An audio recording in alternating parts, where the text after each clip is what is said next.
All right. Sorry, everybody, for the wait. Uh, I am not very good with technology, and our computer keeps doing weird stuff. So I'm going to blame the computer for it. It had a setting flipped the wrong direction, I suppose. And who knows? It's probably my fault somehow.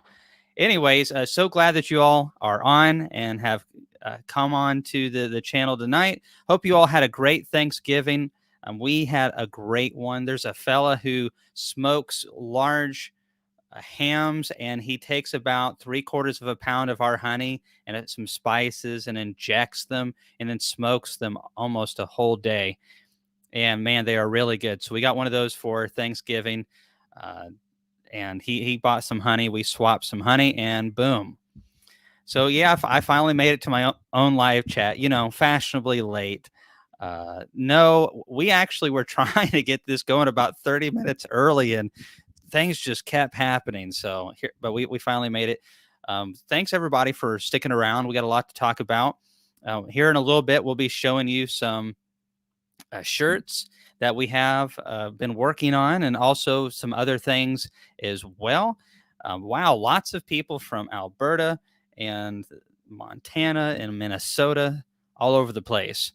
Ready for your Tennessee road trip. It's going to be crazy. So, the vendor hall is just stacked. I mean, it's like Arnold Schwarzenegger stacked. I am so excited.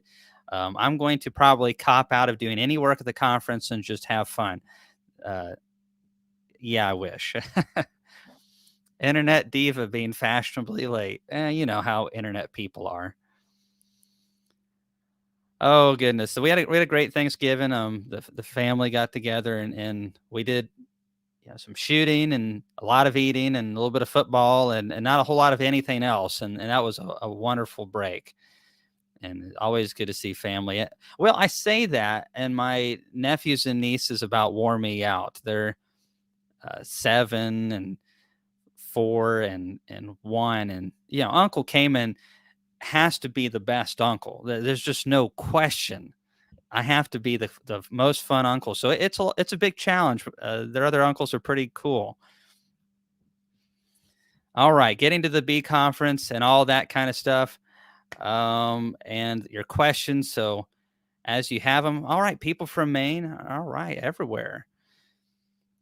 So it is almost December here in Tennessee. We're still fairly mild and all that kind of stuff, but there's a lot of stuff to do. We're going to get into that in just 1 second. But here's a question from Rufus. Hey, Cayman, is it normal that the colony lessens its population when treating with Varroa?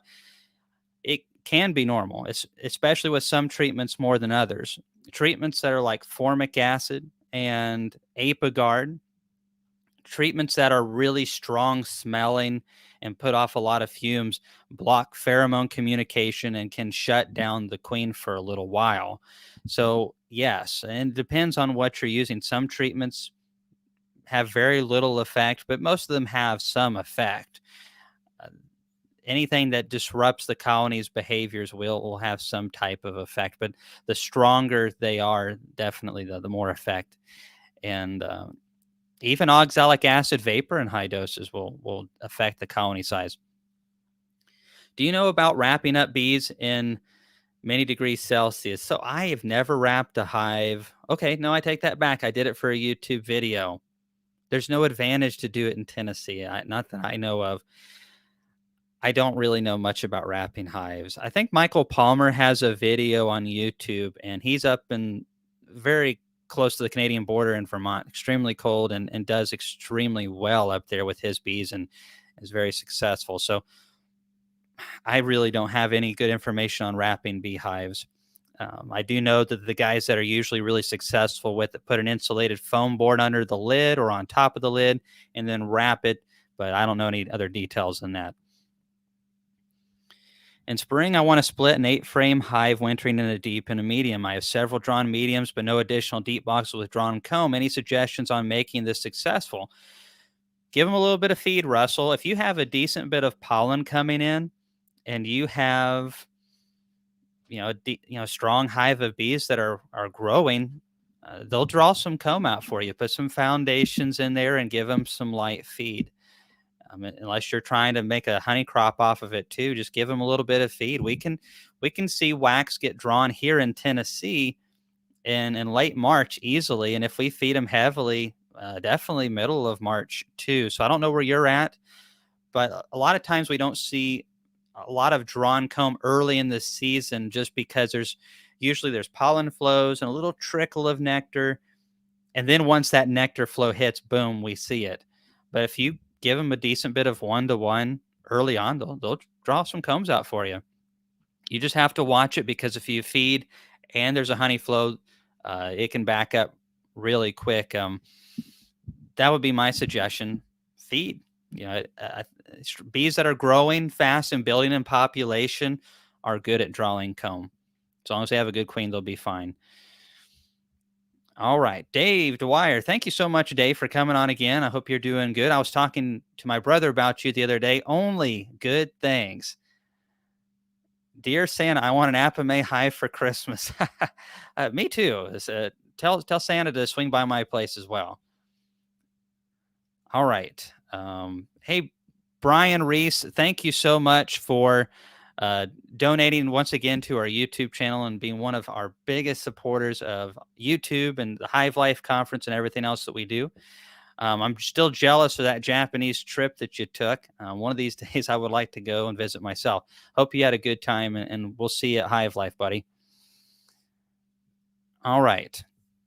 Cayman, how can you tell when your colony is broodless without inspecting? Do we just guess when to do our winter treatments based on the weather? Hey, David, no, not really. So I'll go into a yard right now of, 30, 40 colonies of bees, and we don't have to go through every colony. But what we want to do is get a decent sampling of the colonies, because if I pop one and it ends up being a fairly weak one, maybe 4 or 5 frames of bees, well, there's a good chance they're going to be broodless. But if I went into one that had 14 frames of bees, then there's a good chance they could have a couple frames of brood possibly. So we want to kind of get an accurate picture. So we'll get into the hives this time of the year. I don't know where you're at, but we're getting some days still around 60 degrees, and heck, even if it's 45 degrees Fahrenheit, it's okay to pop it really quick and open it up. You can do some things to reseal that lid a little bit. You can use that Reflectix to seal the edges, and there's other things as well. But we go in there and we make sure that they're broodless. But one of the things that we've incorporated into our operation is running carnies, and they are way more sensitive. Carnies or Russians are so sensitive that by this time they almost always have no brood or very little brood. And Italians typically still have brood at this time in Tennessee. So it makes it harder to control Varroa, and they raise more Varroa than they really need to. So that's one of the main reasons why we've eliminated Italians mostly from our operation. Is it helps us with mites, not having them. Hey, Jed, stopping by. See y'all in 38 days. So Jed is the owner and the construction designer and the peon and all those hats for Thorn Manufacturing. So he sent me some pictures of his newer models, and oh my goodness, the welds, they're really, really, really good. And yeah, it's like the old fashioned extractors and stuff. They're made to last longer than you will. And I really like that resale value, all that stuff. So howdy, we are in Gatlinburg. We went by Bob Benny's place Friday. Nice guy. Hey, Pappy's Bees. Yeah, that's awesome. I'm looking forward to seeing you at Hive Life. Bob is awesome. I talked to him today for about 50 minutes, and we talked about different things that we're getting into in the future of Hive Life and different directions of the market and the bee industry. And it's an exciting time. A lot of things fixing to happen. I can't tell you what we said, but Bob was having a good chuckle at company's expense. And that's great, because as big as Bob is, he's still a beekeeper at heart, and he loves beekeepers with 2 hives and 2,000 hives, and he just wants to see beekeepers served really well. When wax dipping deep hive boxes, how much wax is it used per box? I don't really know, Sam. I never put a lot of research into it. The trick of it is you can weigh the box beforehand and the box afterwards, but you're also losing some water, and you're losing a little bit of sometimes resins or other things too. So I didn't put a lot of effort into it. It's not a lot. The biggest problem is initially when you get that tank, you have to fill it up. All right, Don Summer says, if I'm counting correctly, we have 38 days until Hive Life. Don't remind me, Don. What are you trying to do? Give me a heart attack in the middle of my live chat. Cayman, if you place an excluder between two deep boxes with brood in both, will they make a queen and the top box of the queen is under the excluder? Hey, Jason Powell, they actually won't, because what happens between an excluder is the worker bees and the nurse bees can all pass through, and the queen's pheromone is a physical exchange, that mandibular pheromone. As those bees are able to touch the queen, get that pheromone, and they will go around and they will spread that around to other bees. And that lets the colony know, hey, we are, everything's good. And whenever that drops, that can cause supersedure or encourage swarming to be triggered more, because the queen just doesn't have as strong of a pheromone presence. However, if you have an excluder, they're still able to exchange that, no problem. So that's why if you want to do something like that, double screen boards. A double screen board is super easy to make, but you got to have a gap in between. So there's a screen on top, screen at the bottom, 3/4 inch gap roughly, to where those bees can't stick their tongues from one side to the other and exchange any pheromones. And that works brilliantly well. There'll be a lot of double screen boards available at the conference, and Bob Benny is actually one of the guys that will be selling some. Hey, Steve Chubb. No, there isn't any Hive Life speakers left to sponsor. Sorry, Steve. Those went really fast this year, and I'm really thankful though, because it really helps us. Right now, I'm actually in the process of designing a special gift that's made in the USA for our speakers. And we got a couple other things as well, and that's really a really nice gesture. Hey, from Pride LA. We are having problems with our honey crystallizing. It's in a glass jar inside our house. Moisture level of 17 to 18%. Any ideas that can help us? We would appreciate it. Looking forward to meeting everyone at the conference. All right. Well, the best way to prevent honey from crystallizing is to store it in the freezer, because some honeys really want to crystallize. Some of them I've had on my shelf. I have some Tupelo that's a couple years old. I've got some sourwood that's a couple years old. I have some of my honey that's 4 years old and hasn't crystallized. Now, I've had some of my honey that's crystallized in a handful of months. In the last couple of years, my honey's been a little bit darker than it has in the past. I have acquired some new bee yards, and I suspect that's where it's coming from. So there's a lot of variables, and I don't know what you have around. Do you have any cotton down in there? Do you have any alfalfa? Those types of honey really want to crystallize. Storage is a lot of it, but some honeys just want to crystallize, and there's really nothing you can do about it short of keeping it very warm, which can cause it to degrade if it really starts getting above 100 degrees. Or if, if it drops down, especially in the 50-degree area or low 60s, really encourages that crystal growth. So you can't do anything about your honey, but creamed honey is gaining some popularity, and maybe you just learned to cream some honey. Just placed an order this week for a Thorn 25-gallon bottler. Excited to get my hands on it. Hey, Burley Bee, you're going to like it. I know some commercial guys that have it. I've got a couple of them. And, man, beeswax is like my least favorite part of beekeeping, and it makes doing beeswax fun again. It's nice. And it's real simple. It's a basic unit as far as, but it doesn't need to be. It's a double jacketed, heavy, extra thick tank. I love the Watlow immersion heater. I have some Watlows from my old Kelly and Dayton equipment that are older than I am by like 8 to 10 years, and they work perfectly. I love those Watlow heaters. Hi, Cayman. Will Hive Life's t-shirts be available online this year? Can't make it over there this year. Hey, Todd, we actually might do that this year for a short period of time and have maybe a month or something like that where we will ship some extra shirts out or something like that. I'll have to talk to the boss, Laurel. What if she says yes, then we can, Todd. Sorry you can't make it, but we'll try to leave the lights on for you in the next season. I purchased one of Jed's wax melters. What is the best temperature for heating honey for bottling, and how long? I used it to melt wax and it worked great.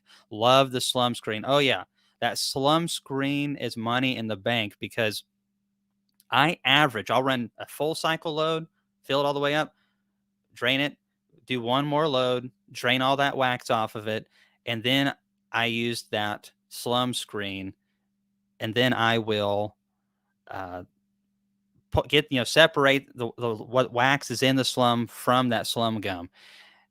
I've never had less than 11 pounds come out after running 2 rounds with the screen. So 11 pounds, and I don't know how many times I've done that this year, but let's say I get 80 pounds through that thing. If I sell it for even $7 a pound, that's we're starting to pay for our investment right there.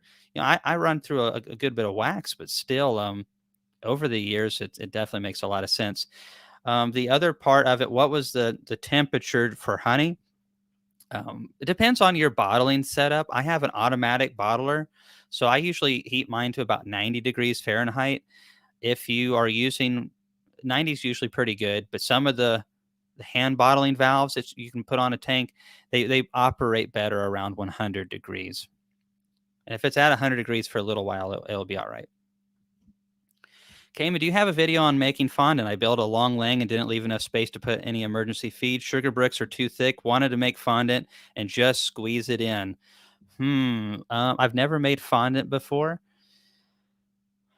It's just so laborious. That would be a little bit tricky, and it's expensive to buy. It really is too expensive. I know shipping's a lot of the reason why it is so expensive because sugar is not that expensive. What could you do this? Let's say you have an 8 frame cluster of bees.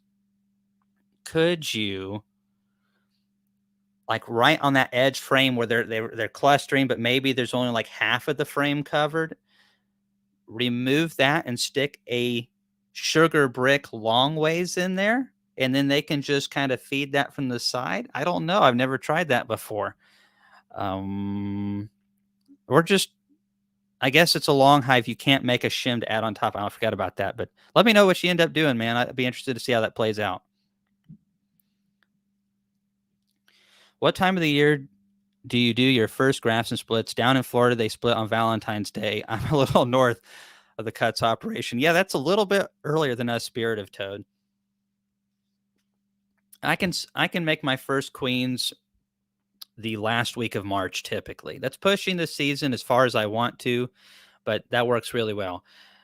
As far as making splits, if we ordered some queens from the South, deep South, or from Hawaii, I've made splits in early March, but you're really pushing the season here in Tennessee to do that. So I don't know what your weather's like, but um, I don't start doing queens until I start seeing some drones emerging out of cells. And yeah, I could push it a little bit more, but um, I'm not in a rush. I'm not a big queen producer, and there's nothing worse than having 100 queens in the first round of nukes you're wanting to sell or something like that, and you did it a week too early, and then you end up only getting 40 out of 100 queens to come back because the weather was just so bad, or it's too cool, or there just wasn't enough drones. So I don't push my season, but if you're seeing some drones and the bees are strong, I mean, look at what the guys around you are doing, and I'm sure that they'll get it.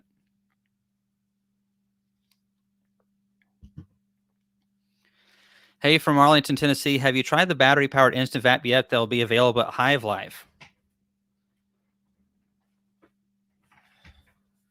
I actually was one of the first people to do a video on it, actually. So I think if you want to, you can check out my video on it. I've run 2 pounds of oxalic acid through this unit. That's quite a bit of treatments right there, and it'll be definitely getting a lot more use. They are a fantastic unit. The biggest issue is the battery expense. If you already have several batteries, then hey, you're good. Or if you can justify that through other means, then you're good. The main thing is you want to watch the volt gauge on it, so you don't drop your batteries too low. It comes with instructions on how to do that. The new models actually will have an automatic shut off on them, so that's brilliant. I just watch mine, and it always works very well for me. But as far as the unit itself, this is far and away the best oxalic acid vaporizer I've put my hands on. There's not a close second.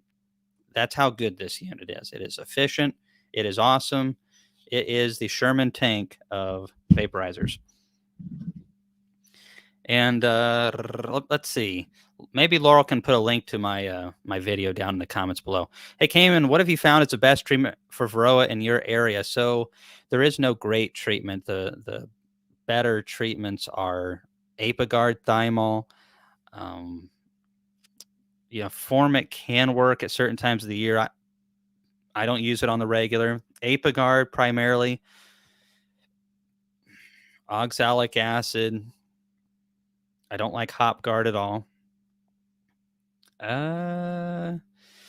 Apivar used to be somewhat of a reliable treatment. It's really not anymore. We don't have a lot of good options. We're in a bad spot. We need some better choices. I'm not happy about this, and I don't understand.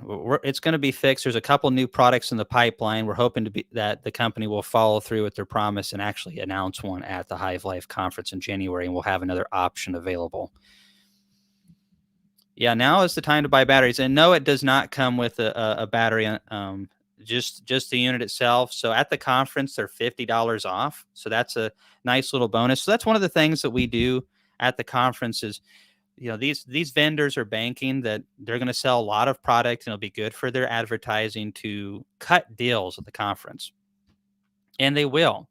I estimate that we'll have $1.25 million on the low end sold at the conference, but there's 80 odd vendors. Not all of them are selling. Some of them are informational companies. That's the blueprint of the floor plan of 42,000 square feet, something like that.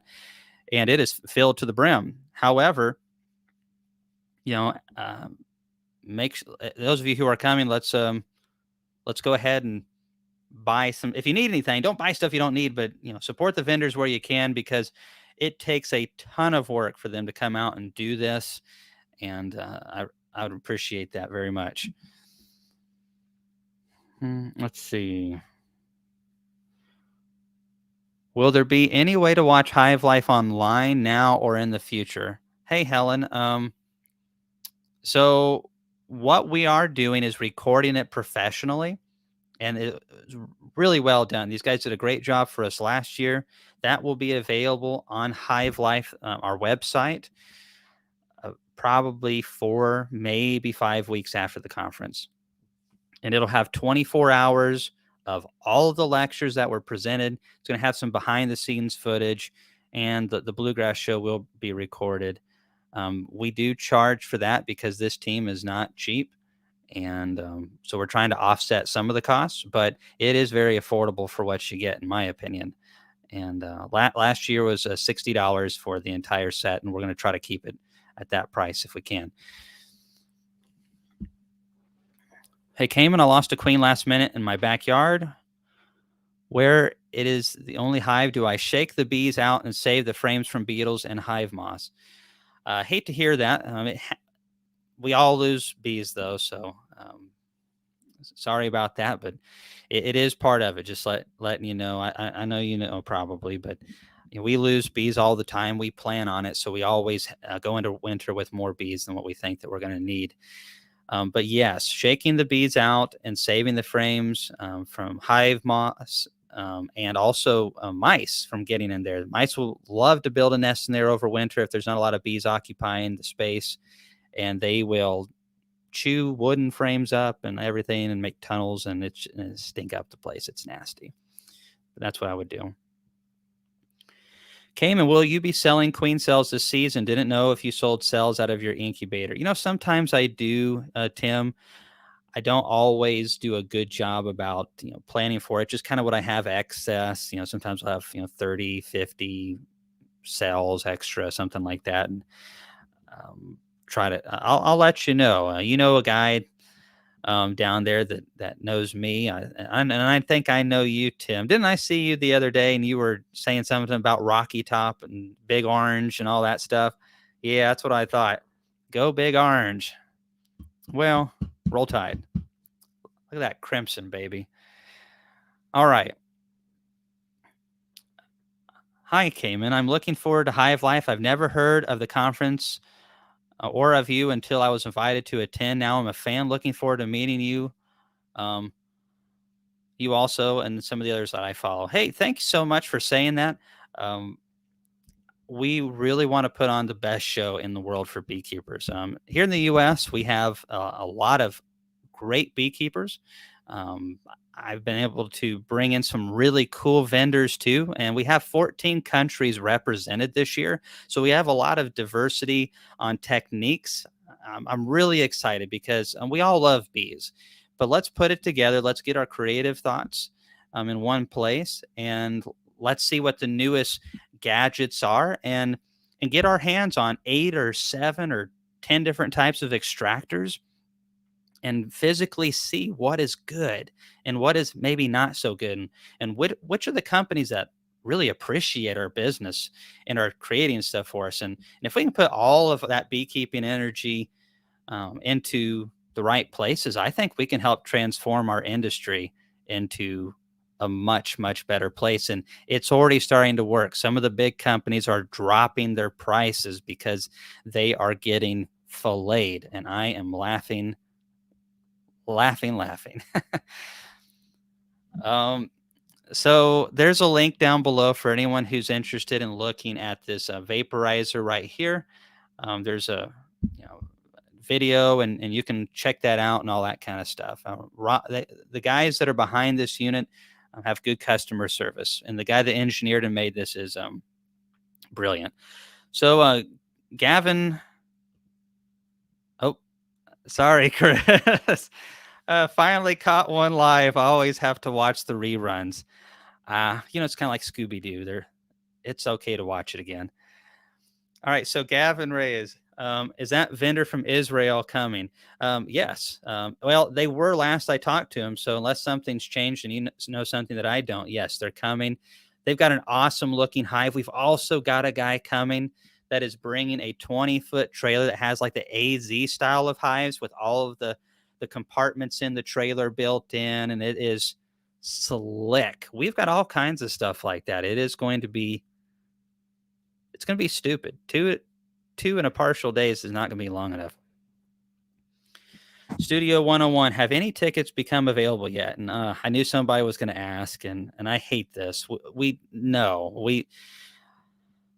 might have some here in the near future. People are backing out every day. So I anticipate anywhere between 75 and 100 people will back out from now till the conference. However, the waiting list is very long right now, and it's just shocking. I had someone last year literally tell me that I had peaked. We had about 800 people last year, and came in. Yeah, that's pretty cool, but you've peaked. Yeah, whatever. We have 1,800 people with tickets right now, and if we let this thing run, I think we would hit 2,250 on the low end. And so that's impressive, but I really breaks my heart because I went and spoke in a place in Tennessee recently. There's 3 or 4 people, and I knew some of them, and they're like, came and I just put it off and I didn't get one. Is there a way? And really, we went past what we wanted to. We were only going to do 1,500 this year. I think a lot of people don't realize that my wife and I, with a couple guys helping, like Chris and Andrea and a few others, are it. I mean, we're doing almost all of this. So Chris is like, yeah, bring it on. I'm like, no, please, no. But it's really regrettable, and it really bothers me that we cannot manage more than what we have, but it's just the way that it is. 3,000 next year, no problems. Oh yeah, no problems, except the building can't hold 3,000 people, Brian. No problems at all. We just got to find a whole new facility, changes the logistics and location, but we'll do it. We don't shy away from work. Scott Maxwell, thanks for the coffee fund, man. I have been drinking Copper Canyon's coffee since they agreed to be our coffee sponsor, and they have awesome coffee. They spread pollinator seeds with every box of coffee that goes out. A packet of pollinator seeds goes out. So they're beekeepers. Their honey extraction line is actually part of where they process their coffee. They've got it like certified and all that. It's really cool, and their coffee is really good. And I'm a coffee snob. I'm really picky, so we're gonna have several times the amount of coffee. It's going to be better coffee. And we're supporting people that we actually like. How about that? Thanks, Scott. What's your method of keeping moisture from growing mold in your hives over the winter? Um, Keeping big bees. That's about it. I really don't do anything special for the winter except reduce the entrance down a little bit and keep the bees strong before they go into winter. A big cluster will retard that to a degree, but you will end up getting sometimes a little bit towards the edges as that moisture from the water, the water vapor just gets on the sidewalls and drips down. But I don't think there's a 100% way to avoid that in an area like mine where we get many, many, many inches of rain through the winter. And, we're just not a dry area. We get mud all through the Christmas season. So, that's why God gave Tennessee so many rocks, is because if we didn't have that many rocks, we wouldn't be able to walk.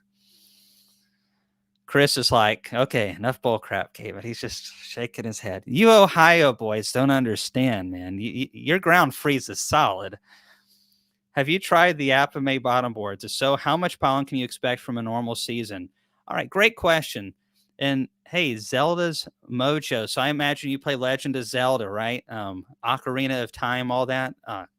Great soundtrack. Anyways, yeah, I'm showing my age a little bit here. So I have tried the Apame bottom boards. The pollen traps work really good. I really like them because a lot of pollen traps either have to be taken off and then put back on, and they really are just pollen traps. They don't really make good bottom boards or any other features. Where Apames, they have a great screen bottom board function, but if you need to close it up, you can. It seals it very well, so most of the oxalic acid vapor does not escape. It's got a nice IPM tray. And as far as how much pollen can I expect from a normal season, really depends on your area. If I started trapping pollen in late March, April, and May, that's probably the only times of the year I would do it in my season. But on a big colony, if I did it on the regular, doing it every other day, I would probably get somewhere around, I don't know, 15 pounds to 20 pounds, depending on the colony size. So, that's a lot of pollen right there. And what I recommend beekeepers do is just freeze it. Stick it in a glass container. Some people put it in a baggie. That's fine too if you want to do that. But a lot of the customers in Nashville want it in glass. Put it in glass. Keep it frozen. That way you're not losing all of that weight because there is some, moisture in that. And just tell them to keep it cold too, because it is better if it's left like that as opposed to being dehydrated and then you lose your weight. So you basically sell it by the pound, and a lot of guys are selling it for like 20 something, $28 a pound, $30 a pound in Nashville or something like that. So, if you can collect 10 pounds and sell it for $20 a pound, that's $200. That sucker's paid for itself. And it's a lot of people don't know this about Apame, but the plastic is from the USA. They ship it over to Turkey to put in their molds, but it's US plastic, food grade. Hey, Steve Chubb, you two have a night out and have fun on me and try to relax. Hey, Steve, thanks again. You did that recently, and I took Laurel out, and we did have a great dinner. I will do so again. We really don't take any time off this time of the year. I took Thanksgiving off. I'll take Christmas off, but I might sneak in a dinner date because my mom has actually got the kids. So we'll see about sneaking that in. But Steve, I appreciate you being one of our biggest supporters, and let me know if you need anything. Coming next year, Hive Life Stadium Tour. No. Oh, all right. Back to the next question, Chris. Cayman, could you relate the various advantages of Carnies versus Caucasian strains? I need to be convinced about spending the money on the Queen's minor Italian mutts. So I'm not experienced with Caucasian strains. Bob is, and I talked to him about it. And every bee has pros and cons. Some have more than others, and a lot of it depends on what you want. Italians are fantastic if you are wanting to sell bees. They want to keep more of them. They want to eat and they want to eat and they respond to feed really well. They're good for pollinating. However, I don't like to push the early parts of the season, and I don't want to pollinate. I like carnies primarily because I still produce as good of a honey crop off of them. They are more conservative with their stores, and they rear brood for about 3 to 4. Nah, it's got to be more than that. They rear brood for at least a month less than Italians. That's a big difference. Mites reproduce like twofold every brood cycle, 21 days. So 4 weeks can make a pretty big difference. If you have 500 mites in there and the bees shut down, well, you have 500. But if the Italians went another month, well, then that's 1,000 mites in there, and and so forth. So I use them for that reason. Carnies are not perfect. You cannot let them run low on feed prior going into winter, because if they will respond to that lack of feed, shrink the colony down, and then they'll go into winter with a really small cluster. But I really like carnies better. Caucasians, I really can't speak much on, but what I do know is that they like to propolize a lot more, which is supposed to be a lot better for the colony. But for the beekeeper, not so much, because it will wear your equipment out and your body. Great beekeeping energy. I haven't heard that one before, but I appreciate that so much. I might need to go on a T-shirt.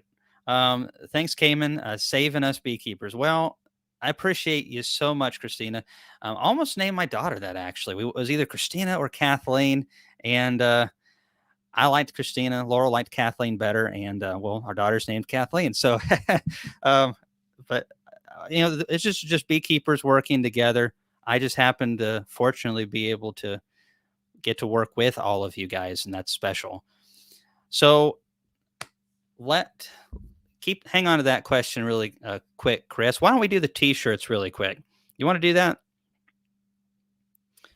All right. So for those of you coming to Hive Life or wanting one shipped to you, we are going to have a couple different designs. This one says, I swarmed a Hive Life 2023, and obviously there's some bees swarming on it. Hive Life logo, and it's going to have a little bit on the back as well. Do we have a picture of the back? Okay, we don't. I'll just tell you. So on the back, it's going to go Bees, Buddies, and Bob. So for those of you who like Bob Benny, get your Sharpie ready and get an autograph from good old Bob. Oh, and can I click the next slide, or do you do that? Oh, I can click that. Wow, what a function right there. All this technology, Chris, it's mind-blowing. He's just like, yeah, gosh, old people. So Chris is a young guy. He's a young guy. So here's another shirt right here.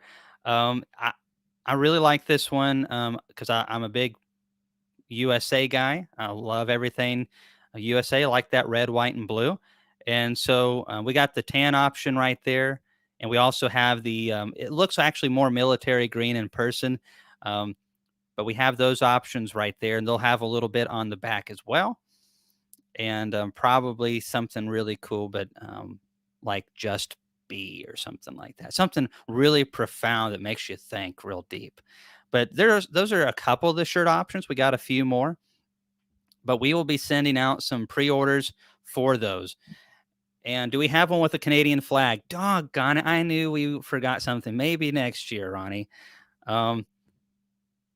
Yeah, you are so old. Well, not as old as you, Ian, but I was raised around beekeepers, bluegrass musicians, and my grandparents and my parents. So basically, everything that I know is from your generation and up, Ian. So it's really old, and that's why a lot of times I don't understand the technology. All right, Hawaii beekeeper. What a beautiful place to keep bees. Thank you so much for donating to us, and I hope things are going good for you on the islands. Which island are you on, if you don't mind commenting? So what size shirts are you going to have? We're going to have everything from extra small, and no, I do not wear that size, and all the way up to 4X. So those will be the sizes there, and we'll be sending out a pre-order on that. Last year we sold out. This year we're going to have a lot more inventory, but we're still not. I'm not going to bring 800 shirts and keep two of them here at the house, 200 of them. So we'll bring a bunch out. We have a few more options as well, but we won't do pre-orders probably on those. We'll just have them at the conference and you can see them. But I'm looking forward to. It's really cool when I go and speak at all these places and I see the Hive Life logo. I really appreciate that. Thank you very much. Ian's generation. I thought Cayman was older than Ian. No, it's just those Canadian, youthful looks.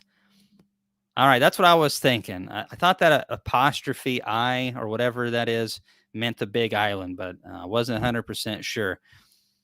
Oh yeah. Love the Big Island. Man, those bananas are incredible. I have no clue, Russell Koopman. Let's see. Cayman for someone like... Oh, can we get that shirt thing down? There we go. Thank you. Cayman for someone like myself that splits most of their hives up for nukes in late April in Michigan. When would you requeen your yard to keep your queens young? You're in Michigan, eh? So for you, I probably would not. You don't want to wait too long either, though. Probably no later than mid to late July, and that's with the laying queen introducing. I don't know how long your seasons are, but somewhere in there, I would think August would be pushing it quite a bit. And if you're using cells, then probably sometime around early June or no later than late June. I don't know. That's a problem. I don't live up north. You got to ask those northern guys those questions. Does the sun ever shine in Canada? I don't know. Ian looks pretty pasty to me. Yeah, I love the USA one too. Do you have any advice for selling nukes as a small beekeeper? Yeah. So a couple things that I would do is realize that you need a feed. If you make early nukes, you'll get some poor weather, and those little colonies don't ever need to experience any stress. And a little bit of feed on those little nukes can go a long way. And it doesn't have to be a lot, but little colonies can't go backwards. They need to feel that forward momentum. And I like to feed some pollen patties to those little nukes too. It helps out a lot. I definitely the little bees like that, those little nukes, they need to just feel that nutrition. And if you make those splits in spring and you get 4 or 5 days of rainy or ill weather, and those bees get a little tight on nutrition, you might have put a little bit in there, but if there's not quite enough, even if it's enough for them to survive, that's not good enough. We want those nukes to be going forward full throttle. And we want them to accept that queen too. And so a little bit of feed helps them accept the queen. And in that first round of brood is so critical. We want to make sure that first round of brood is just super successful. And also, if let's say you're wanting to sell 100 of them, well, don't commit to selling 100 of them. Commit to selling like 70 of them and have 30 backups, because there's always some issues. And having a little bit of wiggle room, you'll thank me later for it, because you just never know. And give yourself, if you think you can have your bees ready by like the 3rd week of April or whatever the day is, 3rd week of May, tell people the 4th week of May, give yourself that extra week. And no one's going to whine if your bees are ready a week early, but they will whine if they're a week late. Now, well, I say that there's a lot of whiners out there. There will be someone that'll whine about them being a week early. And give yourself some wiggle room. One of the things that I like to do with mine is we don't split them into a jester nuke box. We split them into a deep, just a 10 frame deep, and then we'll build them up. And because some years they do, the weather's perfect, and we end up getting bees. Let's say if it's the 1st week of May, we're going to sell them. Well, at that point, they actually might be 6 to 7 frames strong in an ideal year. If they're in a 5 frame nuke, well, they're going to swarm out of there. And we don't want to be giving bees that are going to swarm on our guests. So there's a lot we could talk about on this. So we want to make sure we give ourselves some wiggle room on time, on space, And that's what I like to do. And then when it's time to put these together, we are going into these colonies that most of the time they're 6 to 7 frames strong. First thing we do is we find the queen and we put her in there. The customer gets 3 frames of brood, 2 really good frames, and then a frame that's still halfway decent, like 50% brood and resources. And then there's going to be another frame that's food and drawn. And then we usually pick a frame that's halfway drawn foundation. Do not shake too many bees in there. And some people want all the foragers. Well, sometimes you got to watch it, because if I sell too strong of a nuke, even if it's 70 degrees Fahrenheit, and in a vented jester nuke, they can still overheat. I've seen it happen too many times. The bees get a little hot. Bees are 102 degrees Fahrenheit. And if that box is full of bees, they're going to try to cool down and get out, and they can't. And they're going to stick their heads in every one of those jester nuke box holes or whatever type of transportation device that you're using. And that's going to cause the colony to overheat and die.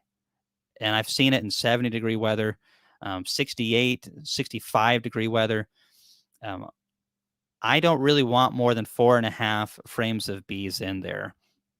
Now, when that brood emerges out of there, they better have that sucker in a 10-frame box. So they're definitely getting their money's worth. But we also want to make sure that they don't die in transit. And if the weather's really hot, I like to use those white jester nuke boxes, and we will pop that top for the feed, and we will tape down some window screens, some cheap vinyl screen over the top, and let that heat come out of there. Makes a huge difference. If you end up getting one of those early hot spells in spring and it's like 85 degrees, you can overheat those bees, and we definitely don't want that. Definitely tell people, don't overfeed. Definitely feed if they need it, and do not store them. As soon as they get home, open them up, get that entrance open, and do not store them in a hot location. Do you have any advice for selling nukes as a small bee? Okay, that's the same question. So yeah, it's a great way to make money, though. You can definitely sell a lot of nukes. Yes, this is one I need to get back to. All right, so I am posting a link down into the comments. It is a Google document that if you are wanting any of the global patties, they have real pollen in them if you choose. Some of them don't if you'd rather not. I mean, you got to think about this. Global patties does have some real pollen in there, but then there's some that they have that don't. Some, those are still better than most of the pollen. They're still better than your average pollen patty that out there does not have any pollen anyways. But these also have the, the Canadian rocket fuel in them, the stuff Ian Stepler uses, and it's really good stuff. It's at a great price.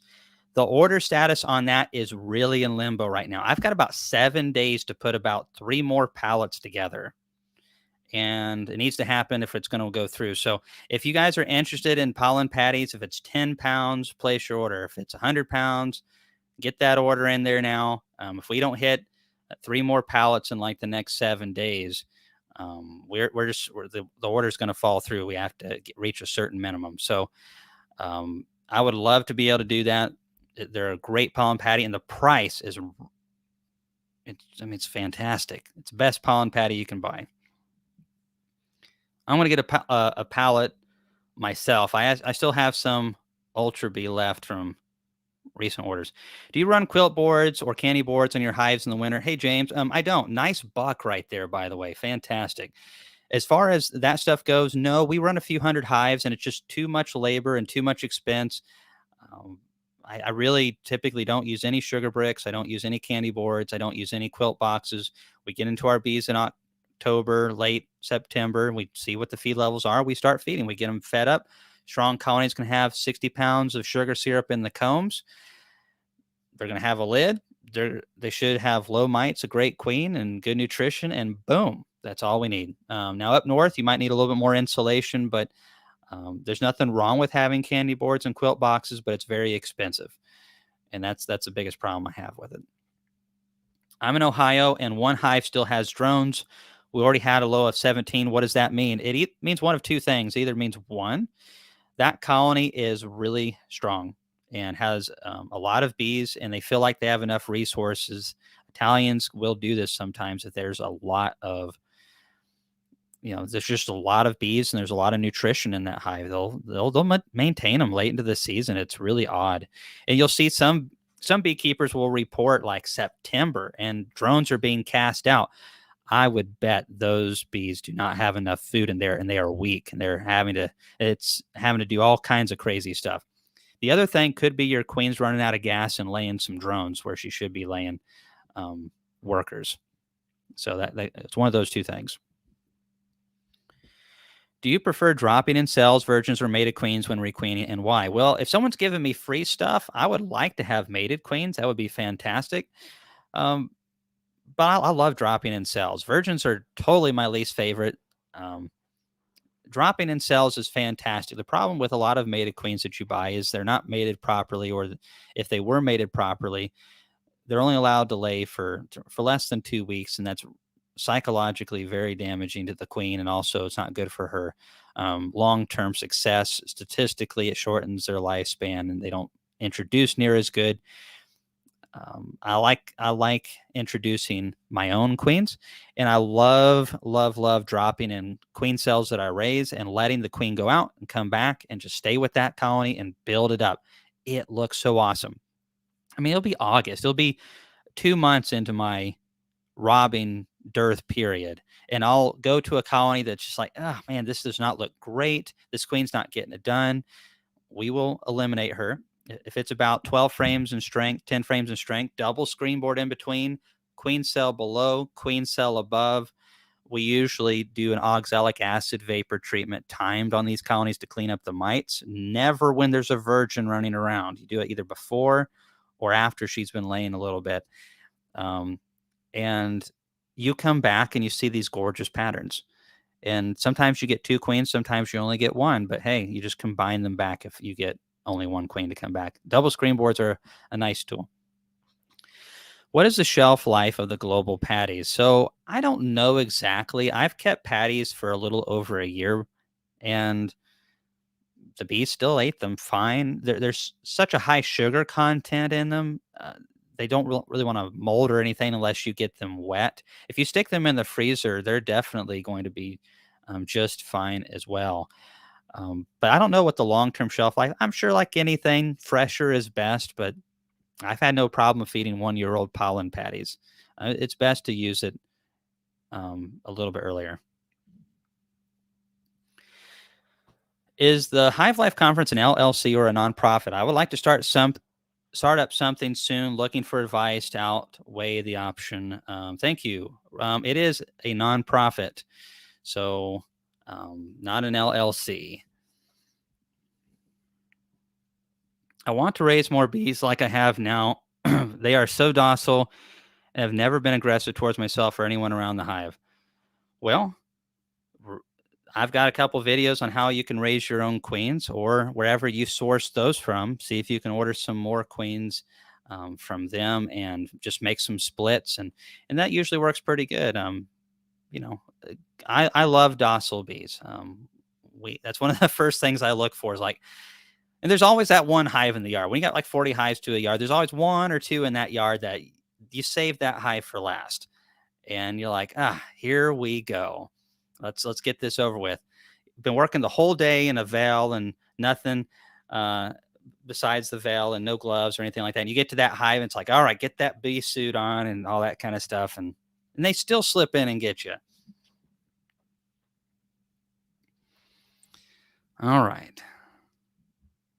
So Ian dished up on U.S. Thanksgiving supper tonight. Good deal. I mean, that's one of the things that we really do good in America well is we eat well. I love Thanksgiving. This year I did pretty good. I actually did not take a nap afterwards, and I did not hurt for hours. So that was an improvement. With age comes wisdom. And my brothers and I have stopped competing so much at the dinner table. We've also matured a little bit. However, it was very difficult to do. I'm very blessed. My wife is a phenomenal cook and likes to do it. And my mom and my sister-in-law are also very good cooks. And so it was I kind of felt like the guy, I regret I only have one life to give to my country. That's the way I felt about Thanksgiving dinner. I only regret I only had one stomach. A little deep there, came a little deep. Hey, Bruce, Southern Sass Apiaries, thank you so much for coming on again. And thanks for the donation, man. And let me know if you have any more questions. Hope your bees are doing good. That's a nice picture of some good white comb. If you're going to move hives between yards, but leaving some behind, do you wait until after dark or do you just let the foragers drift into your other hives? It depends, really. I'll do it either way. As long as there's a hive for them to drift into, and I know those hives aren't sickly or anything like that. I've done that before. It's better to do it early in the morning or late when it's cooler and the bees aren't quite as active. But maybe if you're wanting to avoid some of the irritable behavior of the forager bees, and you want to just let them out there and come back to the other hives, and you just take them in the middle of the day. Make sure they're ventilated really good and strap them up. Hives for Heroes, excited to be there at Hive Life. We're excited to have them there. It's a good program, and there's a lot of veterans in beekeeping, and that's something we definitely would love to see more of. Hey, Hill Beekeeper, thanks for coming on, buddy, and we'll see you later. If I order a double nuke setup, would that be a good way to start 2 hives instead of a full 10 frame hive? So, all right, good question. Let me drink some water really quick. Ooh. So this is what I think. And I want to see more of this. I'm going to be incorporating this into some of my videos next year, is a sustainable approach to hobby beekeeping. We have to realize that we are going to lose bees. It's part of the game. Some years we don't lose any bees. Some years we only lose 1 or 2. Some years nature takes us by the shirt collar and smacks us around a little bit. And we got to realize that losses are part of anything, whether it's raising chickens or cows or anything. So sustainability is important. I think a double nuke setup is a fantastic way to achieve that. If you're wanting to have 1 hive for production, well, then having a backup double nuke system would be great. I think if for what you're talking about, though, is double nukes being your main way of keeping bees, that's real tricky. A great queen is going to blow out of that really fast. A great queen will build up a colony in spring that'll have 3 10 frame boxes packed to the brim full of bees easily. So, 10 frames isn't going to do it. You're going to have to split that colony or they're going to swarm on you. I do like the double nuke setup for having it as a backup. What you could do if you're trying to keep things light for yourself is you could go all mediums. And I know guys that are very, very successful with that. Some of them on the commercial level with all medium boxes. You can do 8 frame equipment. Personally, though, I would rather do 10s. I'd rather do 10 frame mediums than do 8 frame deeps. There are just so many more things work with 10s that don't work with 8s. Just my personal preference. But having those nukes is a good backup option. There are guys that run only nucleus colonies, but you're going to have to stack them tall, know that they can fall over from winds a lot easier, and also be able to split or be okay with losing swarms quite a bit. Are any of the vendors at Hive Life offering international discounts or something like shipping outside the U.S.? I don't think so, James. It's kind of makes sense though. It's expensive and there's probably not enough demand for it as well. Maybe if there was a big enough party interested in putting together like a co-op bulk order, I could see maybe that happening. But the main reason why we are able to do what we do with Hive Life and get our green and old just captured a moth I threw in there earlier, and it is chowing down. Yep. Good job, buddy. Hey, it is cool to watch.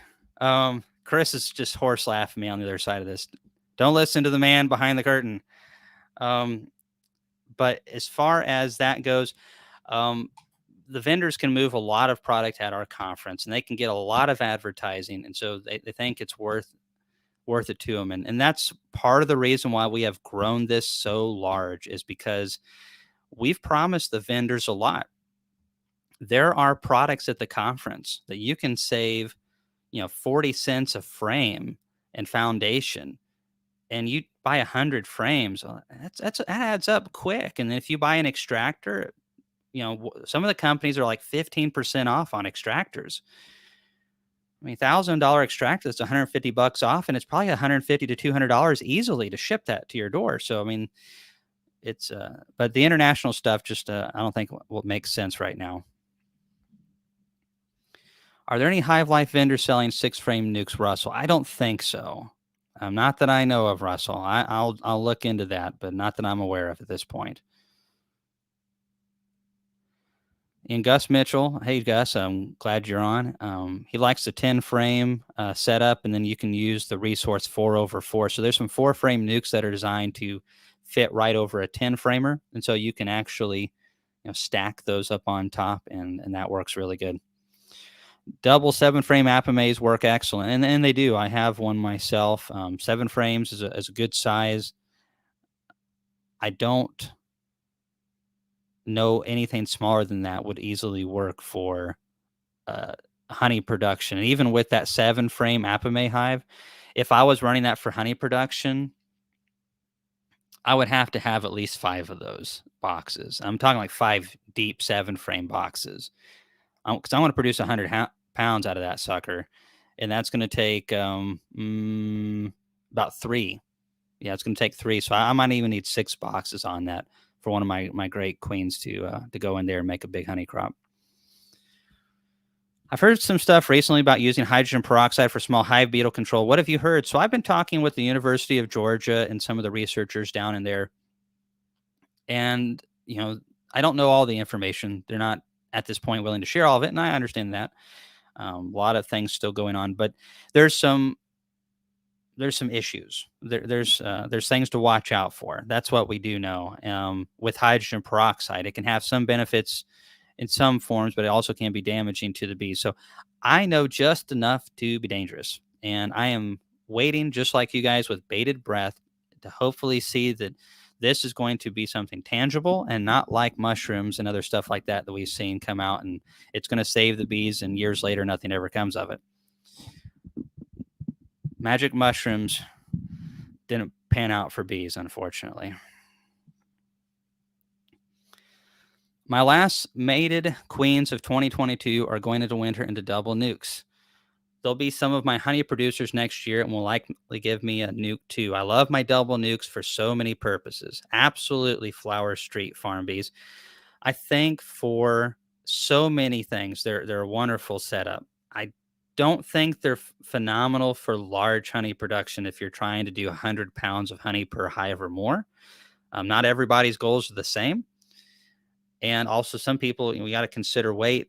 If I've got a great queen in those, I'll have to cut her back quite a bit. But that's where you're saying, you can sell a nuke off of it.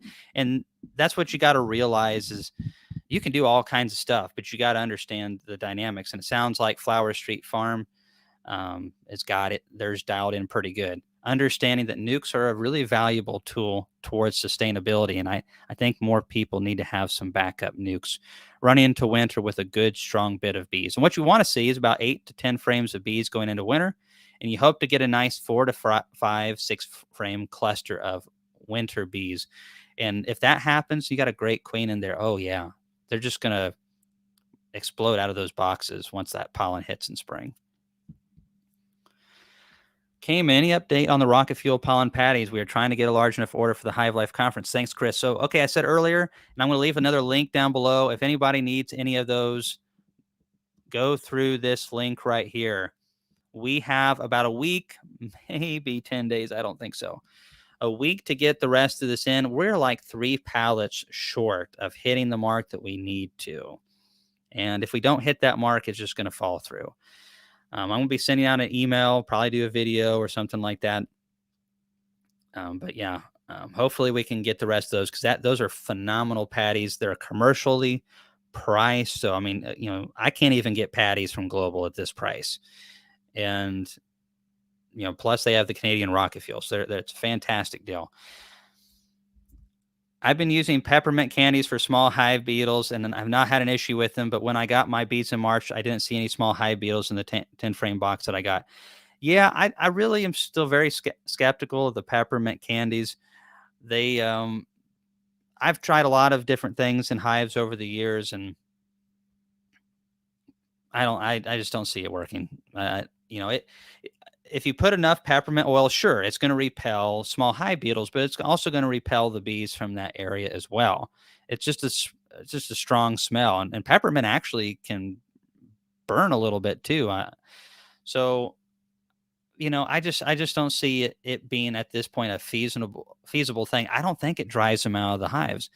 And if you're not seeing big populations in spring, well, that's not anything. And some years are less than others. Some years we get a really nice cold winter, and it really just cuts the knees out from underneath the small hive beetle populations. We really like it when we get a nice little cold spell in winter because it helps us out with the small hive beetles. On the years where it's super mild or we get a couple of those back to back, we really see a big difference on beetle populations. But I'm not convinced on that peppermint oil. Would you ever treat with oxalic acid vapor in late November or early December to hit the mite count one last time? Figure there should be a minimal brood and mites should be accessible. So great question, Lanny. What I do every year is typically around Christmas time, we'll get some 50 or 60-degree days. That's perfect for oxalic acid vapor. And the reason I run carnies is because they almost always are broodless at that period, where my Italians might be still raising some brood. So it makes my treatments really effective, and I will do 2 treatments in December to crush those mites and give them a little bit of season's greetings from me. So every December, I like to hit them twice. I know Bob Benny does it 2 or 3 times every winter as well. If the bees aren't broodless, though, it doesn't do a super awesome job. Terry Bell. I saw that as Taco Bell. The words are so small. I need to blow this up, I guess. How many frames of brood do you leave, and what date do you split them for max honey production and no swarms? All right, so typically I want to pull them back to about 5 frames of brood. If there's like 4 solid frames of brood, I'll pull them back to that. If it's a little bit of mix, then it's around 5 frames of brood. Cut them back right at the start of the honey flow or right beforehand. Just like right beforehand, to put that queen excluder on, give her some room to lay in that single deep, and stack those supers. And with those extra bees, make a split. Hive Life Conference professional videos from last year that you had mentioned, $60. Can you share that link to buy, please? Laura. Yep, that got her. Hello, Laura. I need help. Someone's wanting the link for the videos from last year. You were already on it? Well, look at you being Johnny on the spot. Or is there a girl version of that? Johnny. All right. Anyways, Chris on the spot. All right. Best place to buy supplies. Hoping to get started as soon as possible in Florida. I want to get $2 from local beekeepers, but need the supplies too. Nukes, maybe, is that what that says or something like that? So there's a lot of good suppliers. There's also a lot of bad suppliers out there. And I do recommendations on my videos, and I have to be a lot more careful these days when it's the Hive Life conference because, a lot of people are paying money to come to my conference and set up as vendors that I don't necessarily like. And some people are like, well, why don't you just tell them to stay home? Well, that's just not the way you can run a big conference. If you got to have that diversity. And some people don't agree with me, and it's good that people don't agree with me because Cayman Reynolds isn't always right. There we go. Joanna on the spot. There we go. There we go. You're still hungry. That's right. Dun. Do I have a bell in here I can ring? But as far as good companies to buy from, there's a lot of good ones out there. There's a lot of good ones. Thinking of one off the top of my head, if you're needing boxes down in Florida area. You know what? Go to hivelifeconference.com and you can see the trade show list. There's several vendors on there, but good boxes are hard to come by. I really like Dogwood Ridge's boxes. Hilco's got some good boxes. Texas Bee Supply has some really good stuff. Miller Bee Supply has some good stuff. There's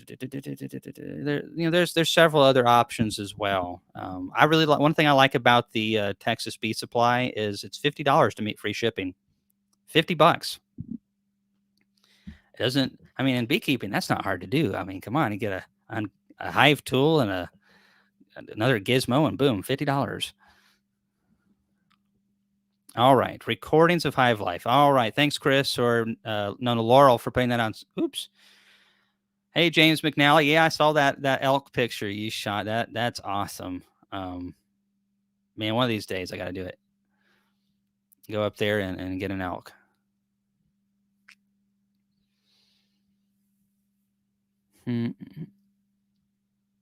Let's see. So going through the questions.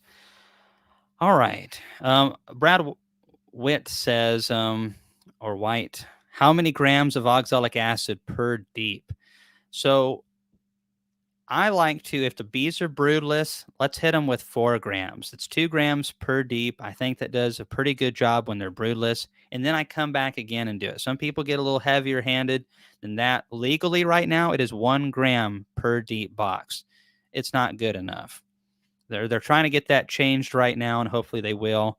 I was talking to Cameron Jack when I was speaking with him in Texas, and they're pretty optimistic in time that we can do that. I told Cameron Jack to let us know if they needed us to get behind that and sign a petition. That's something that I hope that you all, if we do stuff like that, will help us out with sharing and also signing. There's several changes that needs to happen in beekeeping. And if we can get a lot of people to sign petitions in beekeeping and say, hey, we want this, and throw that pressure on the EPA and the USDA, I think that can help a lot. Hey, Laurel. Chris Werner of Indian Summer Honey Farms is great for nukes, but is in Central Florida. I believe he was speaking at Hive Life this year too. Yes. So if you're wanting actually nukes of bees, then yes, Chris Werner, if you can get on his list, would be really high. I thought you were talking about like just bee supplies. That would be a great source for nucleus colonies. If you can get them from Chris Werner. Tea, please. With a little bit of honey.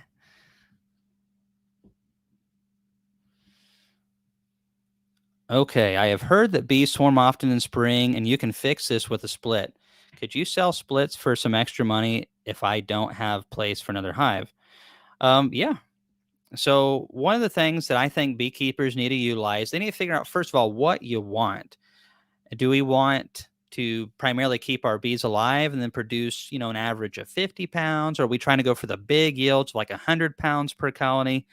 Are we okay with accepting less? And I think beekeepers should figure out, okay, 5 hives is my number. We're going to run 2 or 3 nukes behind that, double nukes, nuke over 5 or something like that. And that is going to be our insurance colonies, because you're going to lose bees.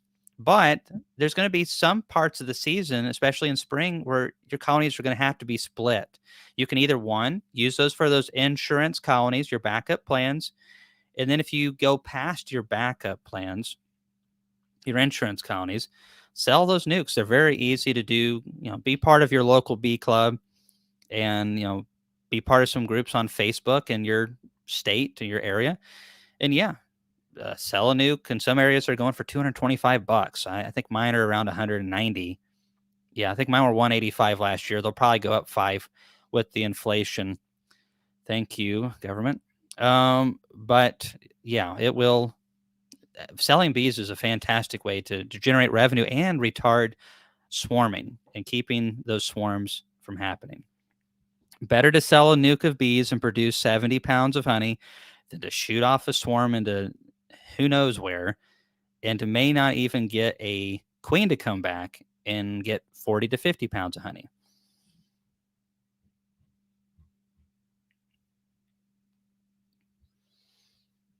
Okay, looking through these things right here. Oh, no problem, Alex. You're very welcome. Thanks for coming on. I watched the guy from Turkey talking about vaporizer, saying 2 grams and the tool heats correctly based on the outside temps. Going over that, and you're ending up with 2 grams after the time is up. Could be so, Tomahawk missile. And, you know, this thing is so fast, and it's incredibly fast. Probably the best option would be to maybe, like Yano said, that's his name.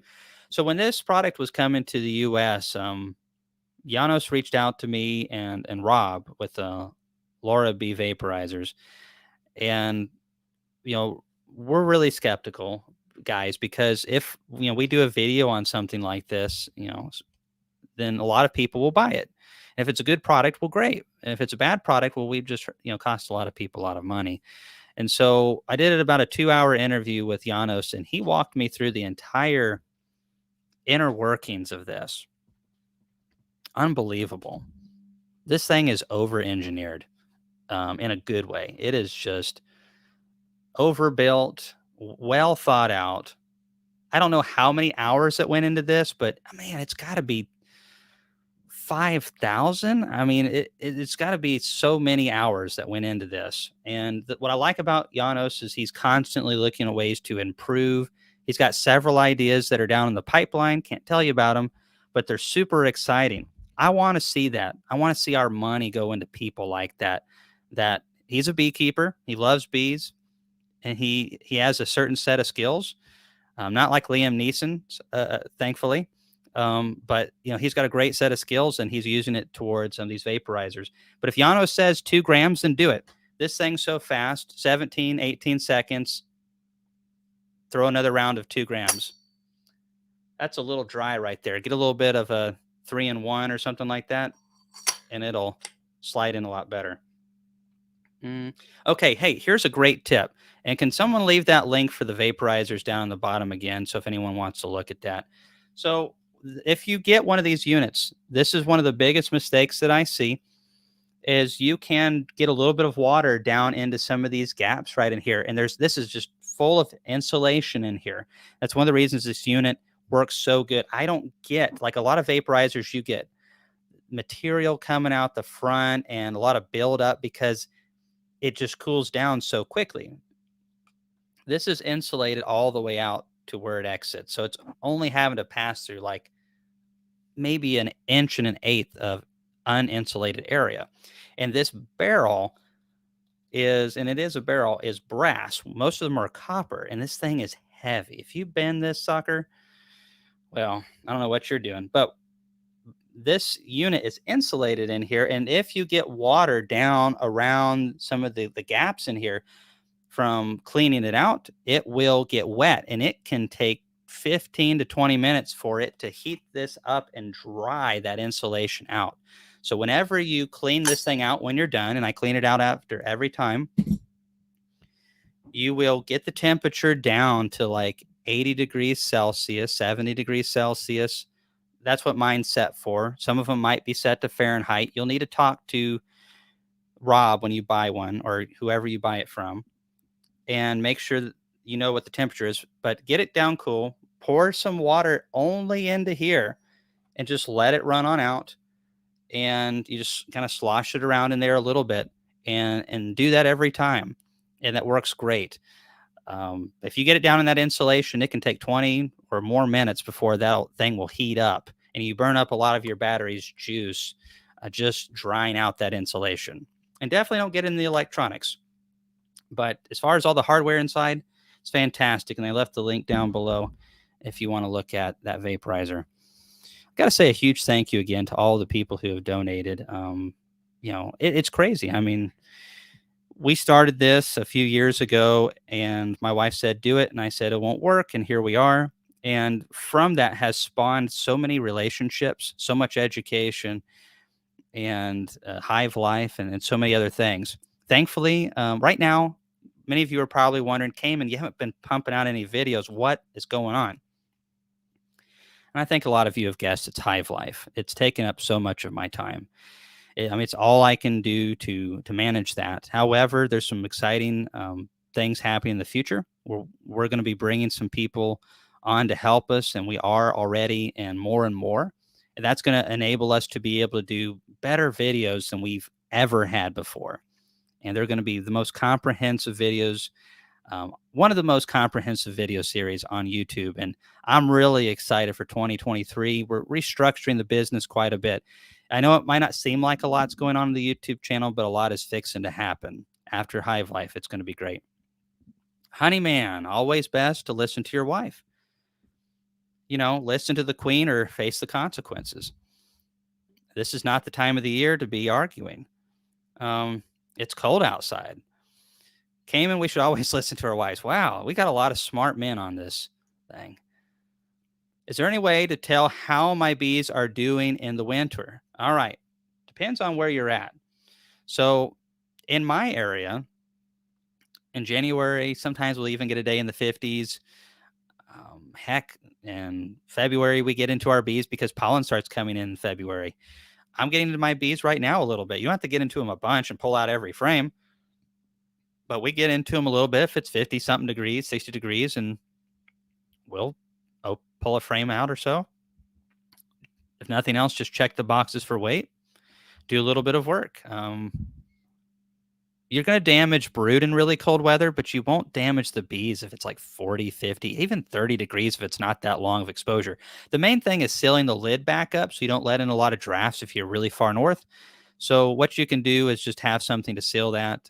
You can use like Reflectix, a material from Lowe's like Ian Stepler uses and I use on several of my hives, and it just pushes down and seals up against the box and cuts those drafts off.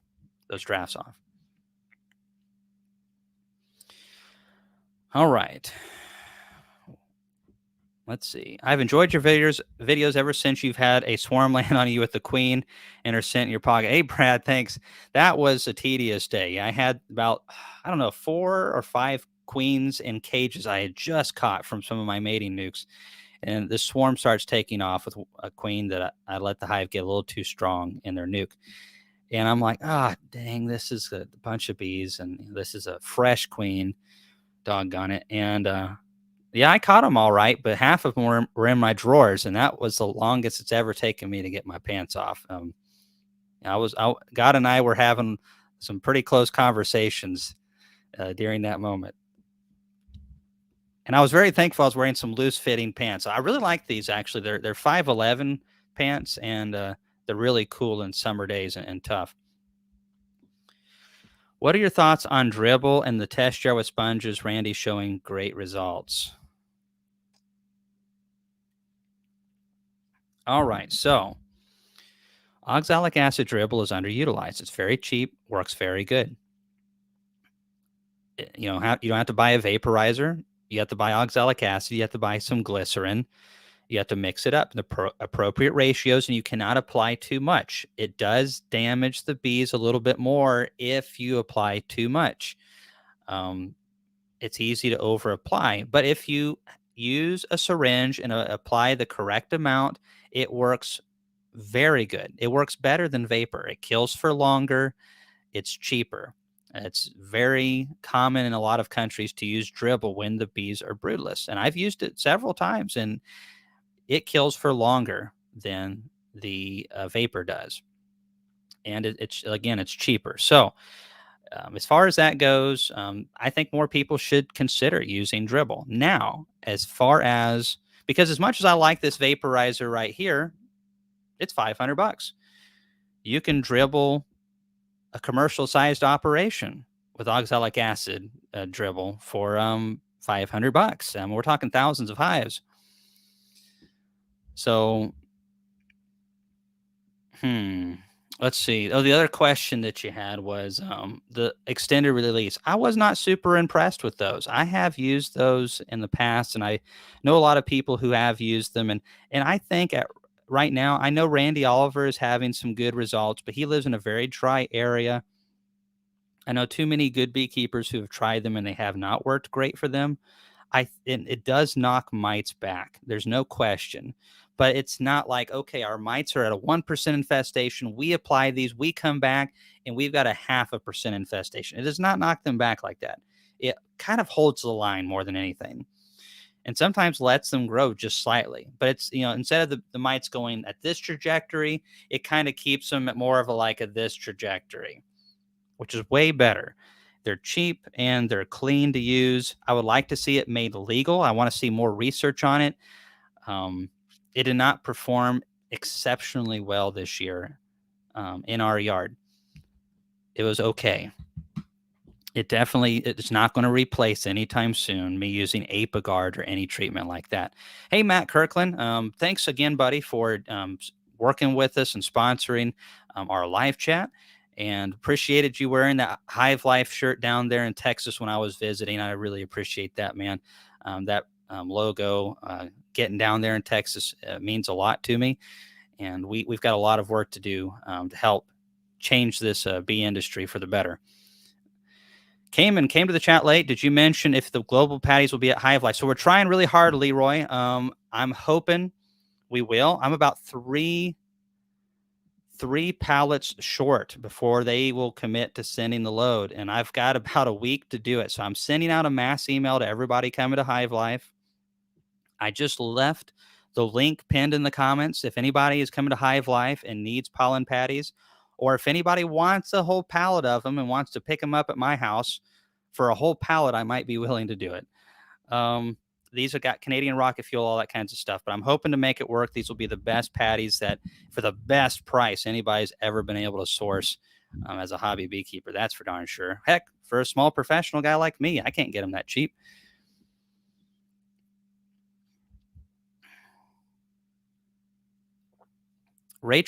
Brian Reese. Rachel wanted to know if you were having mugs this year. She broke hers and wants a replacement. Oh, no. What are you going to do with her, Brian? Well, what you're going to do is not say anything, Brian, if I know you.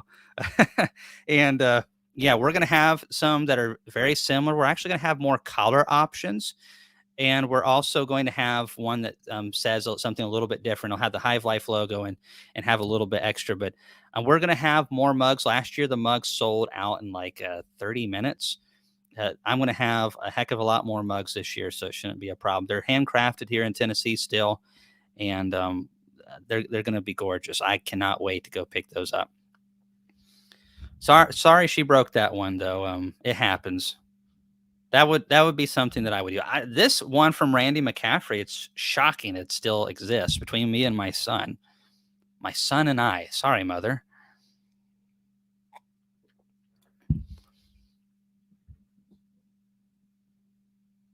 What's the weight of a whole pallet, Daisy's honey? So a pallet, depending if it's 10-pound boxes, it's around. Oh gosh, it just went around on my head. It's like 1,300 pounds, if I remember correctly. 1,300 pounds for 10 pounds per box.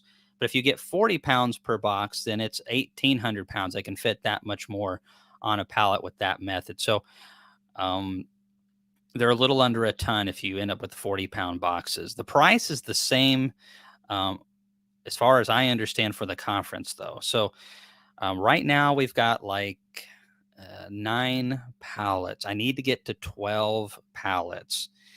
And so if anybody knows anybody, we need to sell a good 3 or 4 would be even better pallets in the next 10 days. So, and if it doesn't work out, no one's paid for it. So it's not like you'll be out of money. We'll just be, we just won't have access to them, and we'll have to buy some patties from somebody else for a higher price, and they won't be as good. All right. Yeah, you definitely want to lose cluster with the oxalic acid vapor. Like to get that temperature no lower than 45 degrees Celsius. 50 plus would be better. Yep, that's exactly right. Let's see. All right, so yeah, we need a treatment with 2 modes of action. No treatment gets rid of all mites, so an intensive mite treatment program essentially is breeding program for mite resistance. Yeah, and that's why we use multiple treatments per hive per year. All right, so still need to book my hotel for Hive Life. All right, so if you go to hivelifeconference.com, there are several options. I think there's about 8 of them or something like that, and we have discounts on those hotels. Everything from ones in the $60 odd a night range. Some of them going all the way to like $150 a night. So I'm not staying at the $150 a night one, just so you know. Let's see. Yep. Thanks for putting that on there. Very helpful. We are just about out of time, but I wanted to share a thing or two, and we'll take one or two more questions and all that jazz. I want to thank you guys for coming on and joining me again. Um, thank you. You know, you were really. I hope you guys are getting some answers and enjoying these chats. I know I enjoy them. I love talking about bees, though, and I have since I was 14. So maybe it's just me being a crazy beekeeper like I've always been. I go to my Thanksgivings with my family, and you can only talk bees so much. You know what I'm saying? So I appreciate you guys coming on and listening to the chats, and hope you get something out of it. And know that the energy and everything that goes into these chats, we just reinvest into bringing more awareness to great companies and great information in whatever form we can. And 2023 will be our best YouTube year yet. It is. I'm really looking forward to you guys seeing what we pump out in 2023. James McNally, what better to do in the tent at hunting camp? So, you guys are tenting and you've got that kind of cell service. What kind of service do you guys have? I need some of that. Always great talking bees. Hey, Spirit of Toad, thank you guys for coming on. All right, Chris. Real quick, I want to run through those shirts one more time, just real quick. All right, so we're gonna have a couple Hive Life shirts, and we're gonna have it to where you guys can get those. For those of you who aren't coming, we may do a short window. I will be announcing on a YouTube if we do, where we can ship these to your door. So there will be a shipping fee with them, but we've got some really good options here. Of course, we have the USA model, and I really like these. These are digital mock-ups, so in person they actually look quite a bit better. And and plus, I haven't been able to model these shirts yet. So once I put them on and wear them, they're going to look phenomenal. Isn't that right, Chris? Once I get that schmedium on, is that what they call it? That's right. That's right. And so then there's Hive Life. This shirt says, I swarmed a Hive Life 2023. It's got a bunch of swarming bees. On the back, it says bees, buddies, and Bob. So for Bob Benny, of course, the one and the only, the Bob. And then we're going to have a couple other collar options and some other shirt designs as well. But it's going to be a lot of fun. Wow, put Chris in charge and Cayman doesn't go on for hours and hours and hours. Actually, that is part of it. Part of it is because I constantly am losing my voice right now. I can't keep my voice. I'm on the phone so much with companies and speakers and all that stuff. And I just constantly lose my voice right now. And I've done a lot of speaking engagements this year as well. So I've got to start taking better care of my voice, and that's difficult. I'm not very good at shutting up. We all got things we got to work on. So Brian Reese, pre-order pickup at the conference. So that is the plan, Brian, is to do a pre-order. We'll be sending that information out extremely soon because we are in the 11th hour. And so be on the lookout for that and place your orders.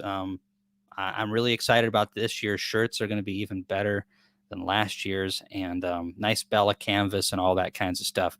Good quality shirts. Can you bring things to get autographs at Hive Life meet and greet? I mean, sure, as long as it's not anything obscene, like you can't, don't be yanking your shirt off and having Bob Benny sign your belly or anything like that. Bob will not do that. We've had this discussion. No, we haven't. But yeah, I mean, you can bring stuff in as long as it's not too big. I don't need to be bringing in a full-sized hive or anything like that. But if you want to bring in some hive tools or a hat or anything like that, or notebooks, of course. Bob, I told Bob, I'm like, have a Sharpie ready. He's like, well, why will I need a Sharpie for? And I was like, well, everyone's going to want your autograph, Bob. And Ian Stepler, we might want some. I'm sure there'll be a Canadian or two show up that'll want his autograph. Wouldn't you say, Chris? Maybe one or two. There's actually quite a few Canadians coming. I would say probably around 35 to 40 at least that I know of. And that's that I know of. So quite exciting. We are running out of time. Hey, Don. Good to see you You come on, roll tide, baby. I've got to get off of here before I keep going for another hour. And we've actually got to get to work on some other stuff for the conference so that the day is not done. But I appreciate everybody. Darn, I was going to have Bob sign my belly. Gosh. I'm sorry, everybody. Hey, Andy White, thanks for coming on again. I hope you're doing good down there. There's a lot of awesome things in the future for beekeeping. And if we work together, if you study history, when education goes the right direction, and it is, we have guys like Bob Benny stepping up and really doing wonderful things. We have more people that are championing education. When that goes forward, and when innovation goes forward, great things always happen. And you can read any history book and you can see it. So in beekeeping right now, we're fixing to hit a nice little span. And there's also a good opportunity for creamed honey and flavored honeys and a lot of other things in beekeeping. So it's an exciting time. Hang with us. 2023 is going to be the wildest YouTube year yet as far as information and all kinds of cool stuff. So looking forward to showing that to you guys around the turn of the year. And thanks for coming on. God bless you all. Roll Tide. See you next time.